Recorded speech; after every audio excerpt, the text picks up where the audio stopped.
All right. Get ready for this one. I'll do this in the form of a riddle. What do you get when you have two passionate people talking about rock and roll over a bottle of whiskey in a hotel room in the Tenderloin district in San Francisco, California? I know, it's not really a riddle, but it's about what you're going to hear next on this thing that I, Dennis the Menace, call Just Another Menace Sunday. Hour number one, we have conversations with rock and rollers of note, and then we have them build us a musical sandwich.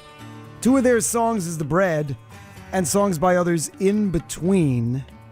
It's Dennis the Menace, and my hour number one guest here on Just Another Menace Sunday is Tommy Stinson, the replacement, the member of Soul Asylum, the member of Guns N' Roses, and most importantly, for our purposes, the creator of Bash and Pop.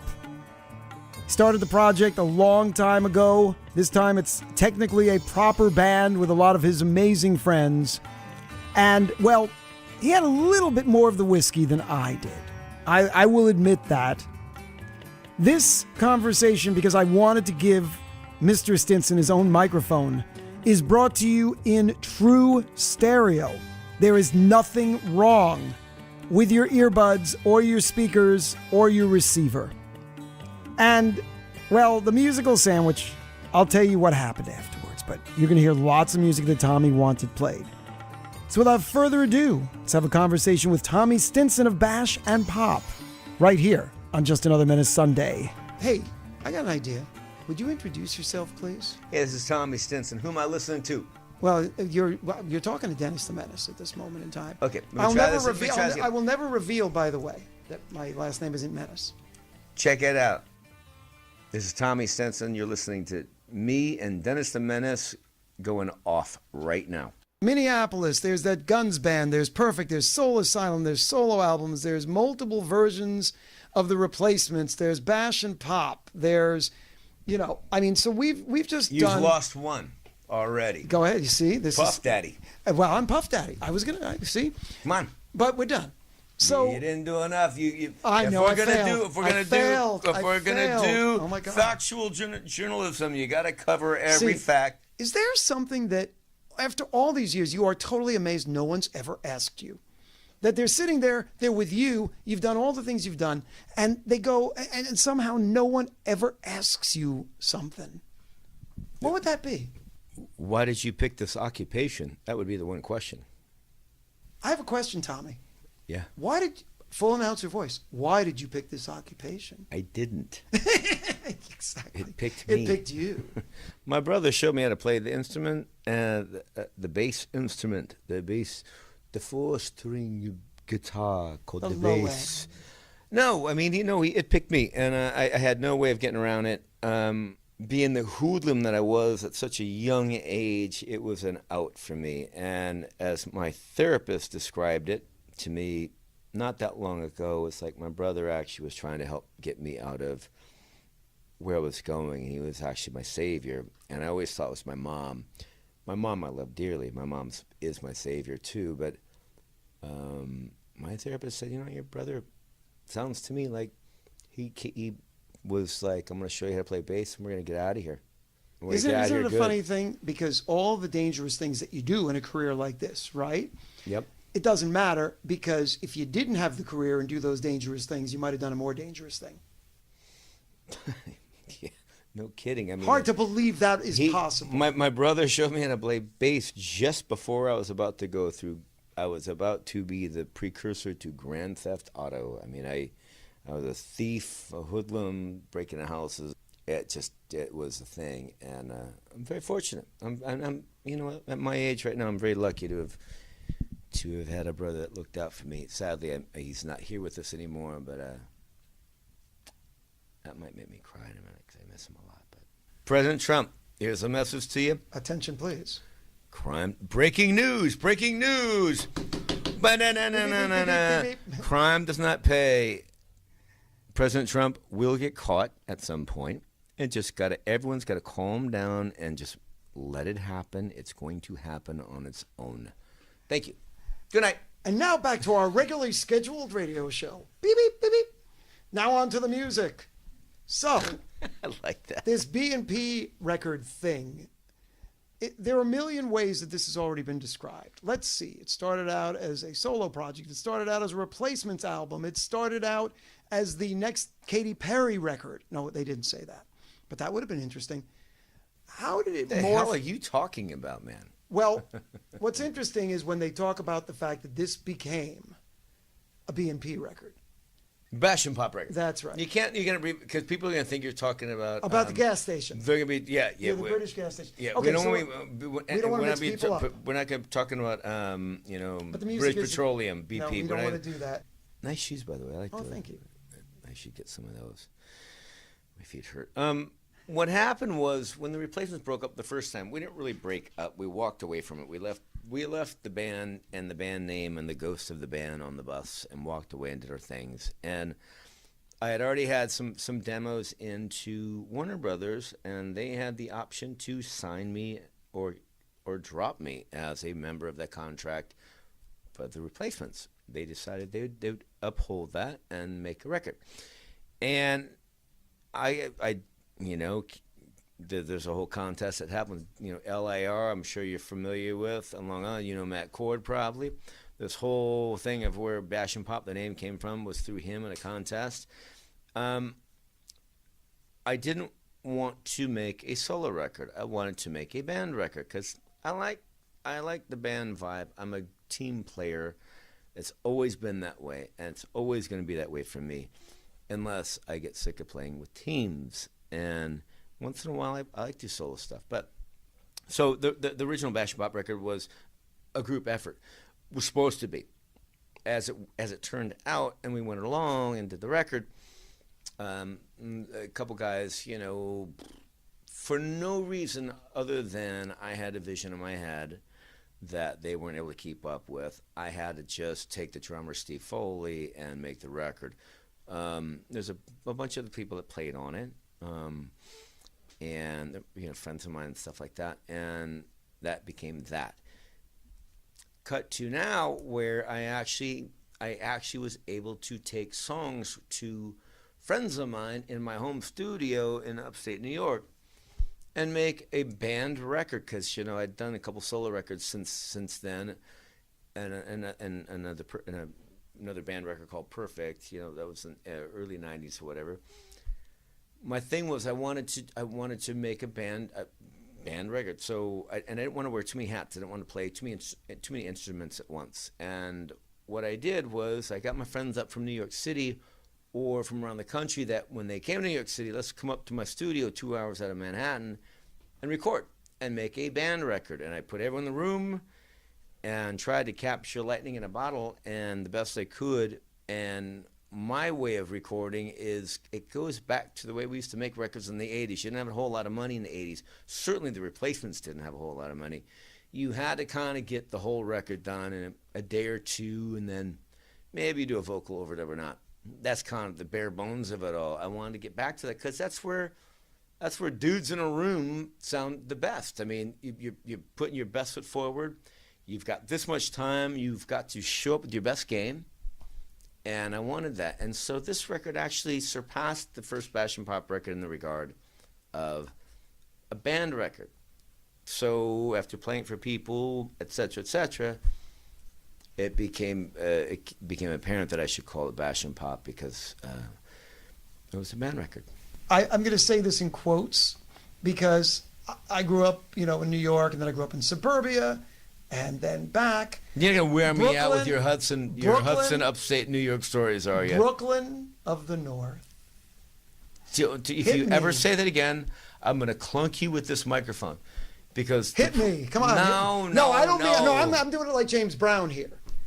Hit me. Hit me. Hit me. That's where I'm going. That's where I'm going. No. The thing is, I'm causing trouble here purposely because I'm so sick of, Silver Lake is the Brooklyn of the West. Now, is there any place in the world that isn't the Brooklyn of something at this point? Yes, Tel Aviv. I bet there's a place there somewhere. No, there is not. I've been there. Thank goodness. And Tel Aviv is a fantastic city where Palestinians and Israelis hang out. I had dinner with them when I was there with Guns N' Roses, and I was like, so wait, what's the kerfuffle all about? They're like, we're not hardliners. We're just all friends. That, my friend, meant so much more to me than you'll ever know. If you've ever been to have you ever been to Tel Aviv? It's on the list. Okay.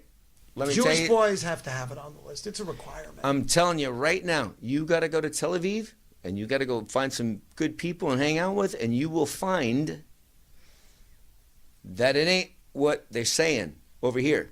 It's hardliners, and they're wrong. And I know all about the Accord, and I know all about what happened when the League of Nations gave it up, to the in 1945 after the war, after the Second World War.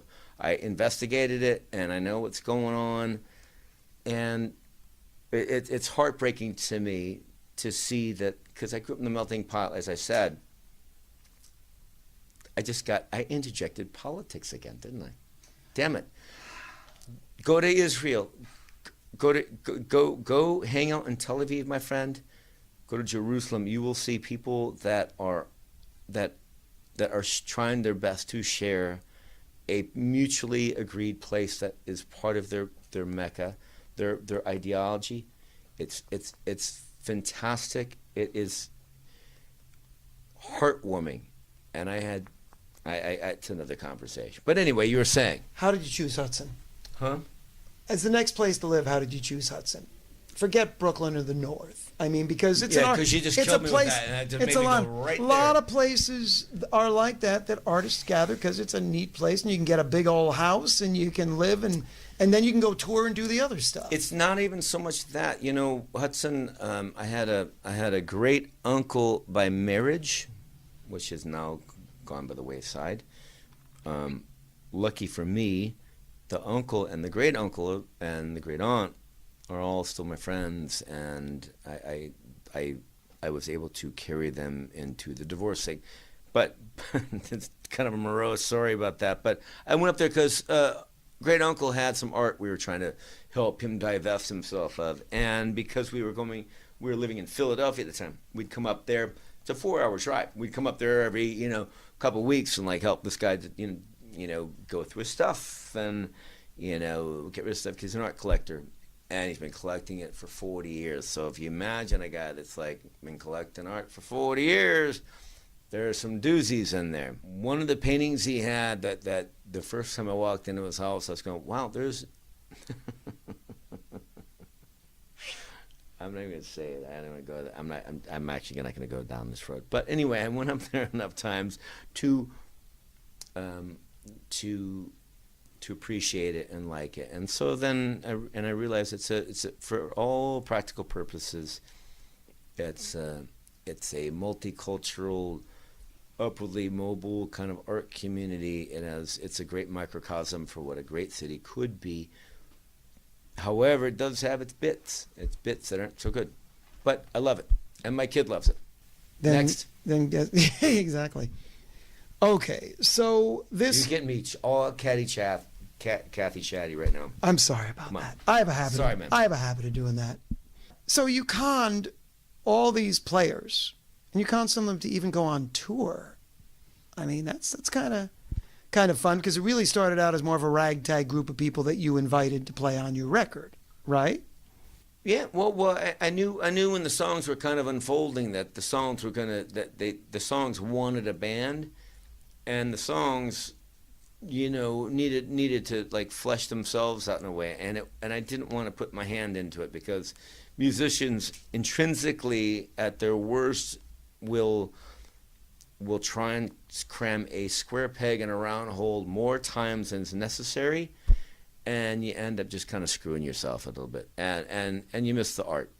The art that happened on this record, if you want to call it that, I'm not going to go that big balls on it, but I'm telling you right now, it became a live record, because all my friends, when I would come up, we'd do weekend sessions, record a bunch of songs, and a couple of them would work out, a couple of them would, and it became the backbone of this record.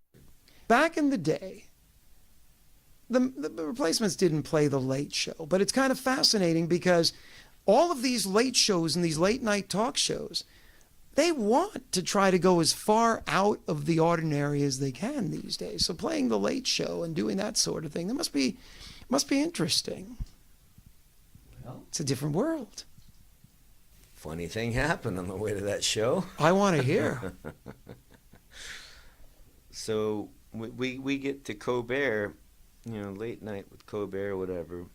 Well, I'm not sure what did I get the right name? I think it's The Late Show because he took over Letterman, so the franchise had to be The Late Show. So edit this in. So we go to The Late Show with Colbert, and we're setting up, and I'd played the Letterman show with Bash and Pop in the early '90s, and it was a different venue, and wasn't the Ed Sullivan Theater, but we get to this thing, and we're setting up and checking. Everyone's very nice. It's the nicest people you'd ever want to be around if you're gonna play a kind of a stressful TV show thing. If you could ever imagine suddenly there's cameras on you, you play a thing, and you have to kind of just do a thing. And all I knew is we didn't know how many bars of the song we were going to play because we've been switching it up. Sometimes we let Steve play extra long because we're kind of we're jamming a little bit, and sometimes we just kind of end it quick. So I told the producers, I said, you know what, if you guys want, it might be easier if you just let Steve know, like he can give us the cane, unplug us, do whatever he wants. It would be easier for him to do that probably than us to sit here and spend the whole day trying to figure out how many bars of this song we're actually going to play. And I threw that out there because we really didn't have a lot of time to really figure it out. It was a finite amount of time to rehearse stuff. Some stuff had to be moved around. We had a broken guitar, stuff like it. And so I threw that out there, and they said, cool. So show starts to roll, and everything that you saw on the Colbert Show was completely off the cuff except for the one comment I made beforehand saying, we're down for whatever. It might be easier for you to unplug us, do whatever, than us to sit here and spend time trying to figure out, because we obviously got cut off time-wise to rehearse it. And so what you get is me and Colbert, we're wrestling, and it looked serious until you see me come around. I look like I'm laughing my ass off. He's a good guy. He was a fantastic real guy. Yeah. Great guy. His whole staff was fantastic. If you look at his monologue that night was particularly on par, and from what I'm told, has nothing to do with me. It has everything to do with his monologue. He was able to be Stephen Colbert that night, and he's been able to be that for a while. So his Nelson ratings are going up better because he's able to be the guy he is, and that is the funny guy. Can we talk about a mutual friend, Jesse Malin? Oh! Because you guys have gotten together and done some really nice things. Yeah. You're Menches in a major way. As Menches go, I mean, that's one of my dearest friends. I mean, I can't even. He should be much more bigly. I tell him that every time. But I love him so much. You know what? Jesse does good for himself, and he does good for his life. He's a fantastic human being. I'm blessed to know him, and this is a shout out to Jesse Malin. I love you, man. Okay. I don't even know which song. Let's pick one song to talk about, because we could talk about all of them. Let's just talk about Shortcut, because that's 25 years old. Yeah. So that you didn't take a shortcut to Shortcut. Well put, my friend. So to speak. No, I mean, the way I make records is I write on the spot, and then I also pull from songs that I've written that I put in the back burner, and I just kind of they're like little babies. You kind of let them kind of grow up on their own, and it's taken a while for Shortcut to come through. I've done it different ways. I've got a version of it that I did with my female singer friend from 8mm. as a duet with a bunch of weird. I just made a weird version of it, and at some point I'm gonna let that out. It's just wacky. But what happened with that song is it's like I never felt like it kind of got all the way there, and then for whatever reason I found a tuning for it and was messing around, and this record needed one of those songs, and I started playing it and went, there's the last song on the record, and that's really how it happened. Invented a thing called music song. So what it is 2 of your songs on the outside, and you can play anything. I need a pile of songs off the top of your head. You can play anything you want. I'm going to play it.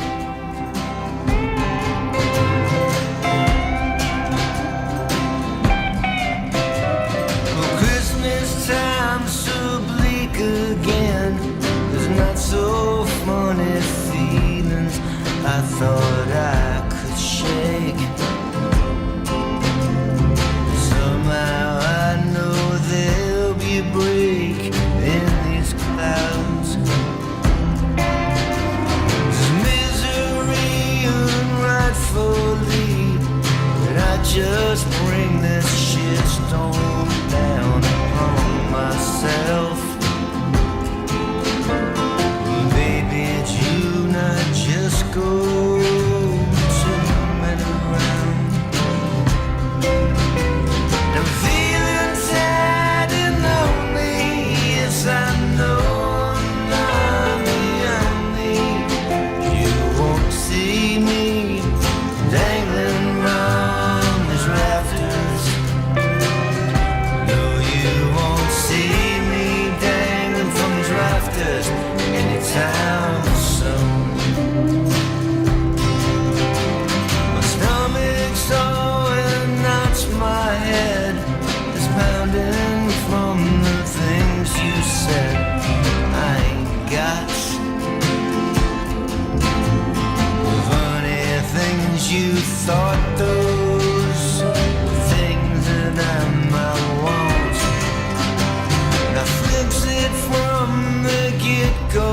We would make a lousy couple, even the one with the longest leash. We broke each other's hearts before, but asked them to leave. I'm feeling sad and lonely. Yes, I know I'm not the only. See me dangling round these rafters. No, you won't see me dangling from these rafters anytime.